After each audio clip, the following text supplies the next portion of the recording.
And so pillar 1 is know thyself. And that means learn your genius. What are you good at? And I tell my children, as long as you know what your strengths are and how to leverage them, and then know what your weaknesses are and how to mitigate them. Because if you know you don't do something well, please know that. Yeah. Going into something so you don't frustrate me and yourself, right? So that's pillar 1. And children are invited to do that by creating good experiences, things that they say they do well, they enjoy, and they're proud of. Pillar 2 is know your source.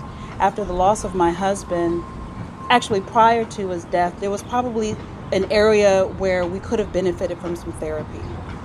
I saw little hints of depression or apathy in some of my children. Yeah. And I didn't know how to navigate that space. Yeah. And so now I see the importance of that.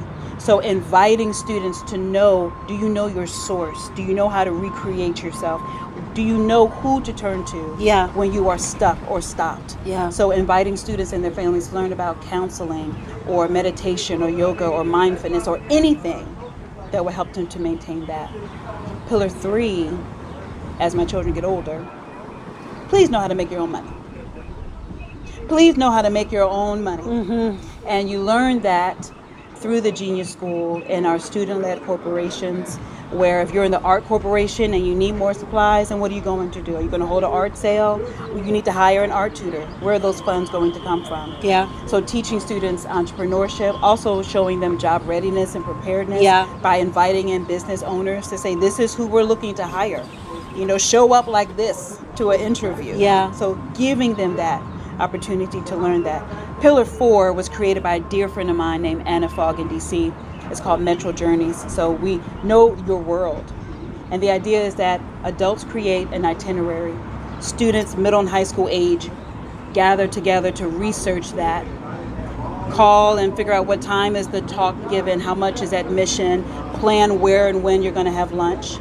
And then the idea is walk out your front door using only public transportation, if you live in an area that has it. If not, drive them to it. Yeah. But then autonomously, students meet, do their journey, and then come back home and document it. And my children have gained so much independence and confidence in participating in that. And then pillar 5, finally, I feel like all the pillars are a part of me, but pillar 5 brings it all together, and that is know how to serve your community with your genius.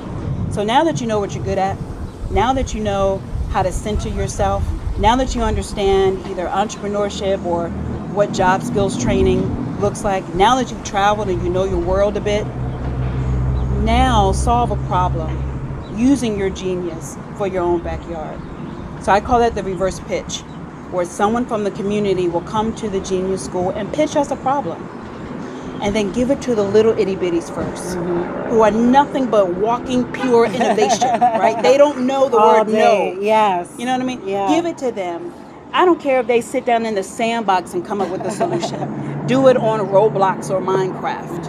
And then give what they've created to the next kids up. Put some reality on it now. And then give me my older ones. You guys wrap it in a system, create a product or a service that now you can give back to your community. And for those that need to see the value of that little one playing in the sandbox, now you see it. Now we've closed the gap on the return on investment in education. Because you think they're just playing in the sandbox. You think they're just Robloxing. Mm-hmm. You don't understand that inside of play, little ones can take that innovation and that imagination and solve global problems.